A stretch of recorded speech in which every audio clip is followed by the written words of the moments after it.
ननदी नन्हे के छिनारे दादा जाली गलिए में। छोटकी ननदी नन्हे के छिनारे दादा जाली गलिए में।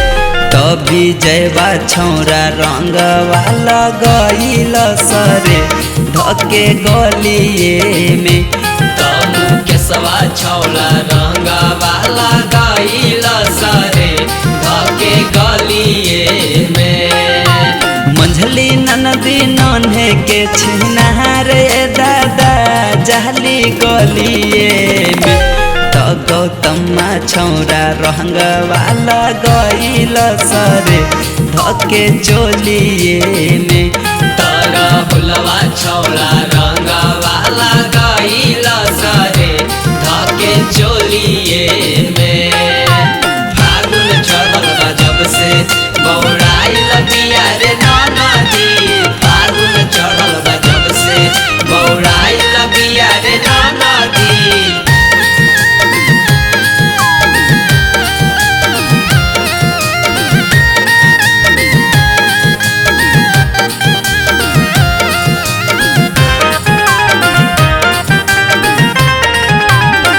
लइका सियान छोरा बूढ़ा बोहला गईल सरे तब उछे न रोके कुछ न बुझाइल सरे।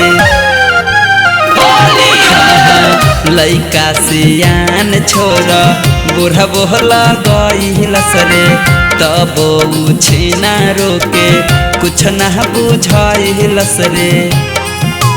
बरकी ननदी नन्हे के छिनारे दादा जाली गलिए में।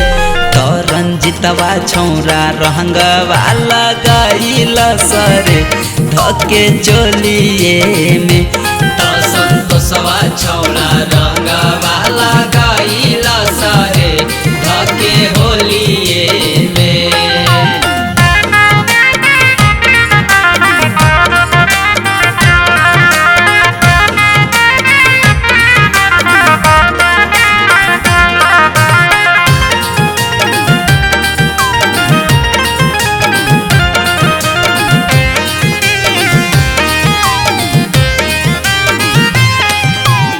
लाल पियर हरियर बुलमी लाहिके कलर हवारे रंग दिहले छीना रोके पूरा जगह हवारे। लाल पियर में लाइके कलर हवारे रंग दिहले छीना रोके पूरा जगह हवारे।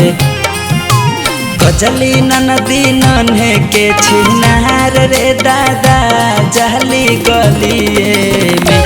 तो नायकवा छौरा रंग वाला गईल सरे धके चोलिए में। तो है बिटुआ छौला रंग वाला गईल सरे धके चोलिए में।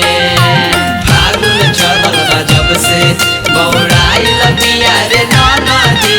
फागुन चढ़ल बा जब से बौराइल बिया रे ननदी।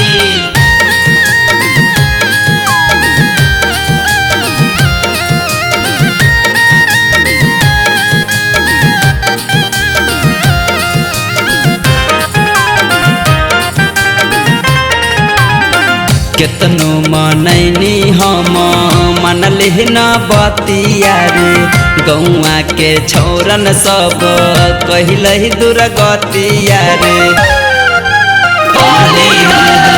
केतनो मनैनी हम मनले न बतिया रे गौआ के छौरा सब कहिलहि दुर्गतिया रे। जुलिया ननदी नन्हे के छिनार रे दादा जाली गलिए में।